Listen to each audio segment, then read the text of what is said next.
Dernier jour à l'image des autres pour le CAC 40 dans le rouge avec moins 1,07% à 3 672 points. La bourse de Paris chute de plus de 5% depuis lundi et c'est sa 5e semaine consécutive de baisse. Aujourd'hui, c'est le PIB américain au second trimestre qui est venu assommer les investisseurs. Celui-ci était prévu entre 1,6 et 1,8% et il est finalement ressorti à 1,3% seulement. Mais surtout, c'est la révision du PIB au premier trimestre qui fait mal au marché. La croissance était estimée à 1,9% et elle a été révisée à 0,4% en rythme annuel.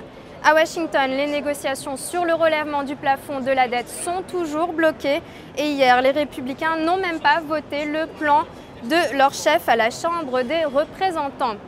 Barack Obama, dans son allocution aujourd'hui, a exhorté les deux parties à un compromis. En Europe, la dette aussi est source d'inquiétude. Moody's a mis la note de l'Espagne sous surveillance. Le Premier ministre espagnol José Luis Zapatero a annoncé des élections législatives anticipées. Dans ce contexte morose, les banques perdent plus de 2% et la plus forte baisse revient à Veolia Environnement qui chute de 9,5%. Le groupe a annoncé qu'il n'atteindra pas son objectif de croissance de résultats nets en 2011.